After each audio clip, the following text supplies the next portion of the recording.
ஓம் நம சிவாய. பானத்தால் மூண்ட தர்க்கம். முனிவர்களே, அதற்கு மேல் நடந்தவற்றை கேளுங்கள். வேட வடிவத்தில் வந்த சிவபெருமான் தன்னுடன் வந்த பிரமதகணங்களில் ஒருவனை அனுப்பி தாம் எய்த அம்பை எடுத்து கொண்டு வரும்படி அனுப்பினார். அவன் அந்த பானத்தை கொண்டு போக வந்தான்.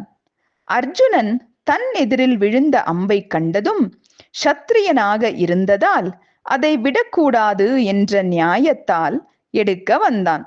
இவ்வாறு இருவரும் அங்கு சென்றதும் அர்ஜுனன் வேடுவனை அடித்து அந்த அம்பை கைப்பற்ற, அவன், எங்கள் பானத்தை எங்கள் எஜமானனின் உத்தரவுபடி கொண்டு போக வந்தால் அதை நீ பறித்து கொள்ளலாமா?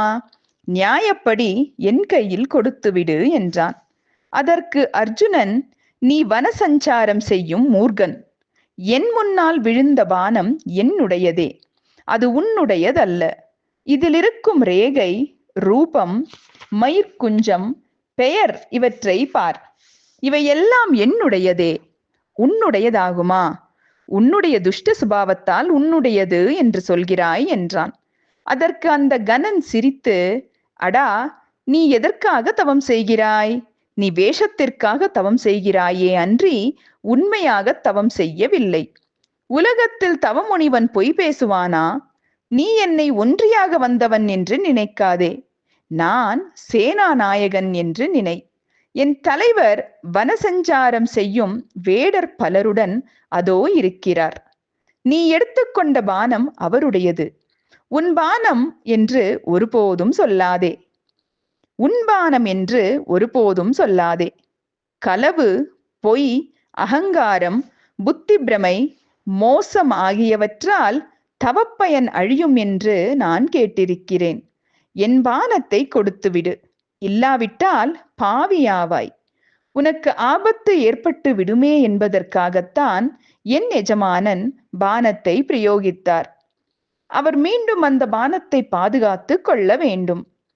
நீ சத்தியவான் என்றால் விரைவில் அந்த அம்பை கொடு. சத்தியத்தை விட்டால் உன் இஷ்டகாமியம் கைகூடாது. உனக்கு பானம் வேண்டுமானால் எங்கள் தலைவனை கேள். இது போன்ற பல பானங்களை அவர் கொடுப்பார். அம்பு மட்டுமல்ல, அநேக பொருட்களையும் அவர் கொடுப்பார். நற்கருமத்தை ஒழித்து பாப பாத்திரமாகாதே என்றான். வேடன் கூறியதை கேட்ட அர்ஜுனன், வேடா, நீ என்னை பொய்யனாக கூறி நீயே பொய் பேசுகிறாயே. அது உன் ஜாதிக்கு அடுத்தது. நான் பிரபு, நீ திருடன். உன்னுடன் போர் செய்வது எனக்கு தகுதியல்ல. உன் எஜமானனும் உன்னை போலத்தான் இருப்பான். உன் தலைவன் கொடுப்பான் என்று சொல்கிறாயே. கொடுக்கத்தக்க பிரபுக்கள் சத்திரியர்களாகிய நாங்களே அன்றி நீங்கள் அல்ல.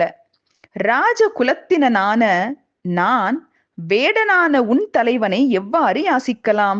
பானத்திற்காக அவனை யாசிக்கும்படி என்னிடமே சொல்கிறாயே. என்னிடம் அநேக பானங்கள் இருக்கின்றன.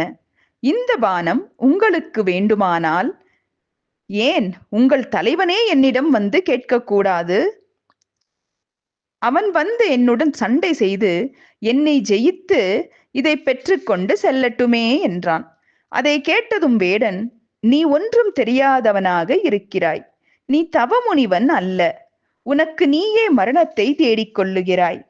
பானத்தை கொடுத்தால் சுகமடைவாய், இல்லாவிட்டால் உனக்கே துக்கம் உண்டாகும் என்று கூறினான். அதனால் அர்ஜுனன் சினந்து, அடே வேடா, உன் தலைவன் வந்தால் அவனுக்கு தக்க பலனை உண்டு செய்வேன். உன் தலைவனுக்கும் எனக்கும், சிறு நரிக்கும் சிங்கத்துக்கும் உள்ள உயர்வு தாழ்வுகள் இருக்கின்றன. நான் சொன்னவற்றை அவனிடம் போய் சொல். அவன் இஷ்டப்படி செய்யட்டும் என்றான். வேடுவன், இனி இவனுடன் பேசுவதில் பயன் இல்லை என்று சிவபெருமானான வேடர் தலைவனிடமே திரும்பிச் சென்று நடந்தவற்றையெல்லாம் அவரிடம் சொன்னான். சிவபெருமான் மகிழ்ந்து புன்னகை செய்து தன் வேடுவ பரிவாரங்களுடன் யுத்தத்திற்கு புறப்பட்டார். அர்ஜுனன் அந்த சைனியத்தை கண்டு எதிர்வந்து நின்றான்.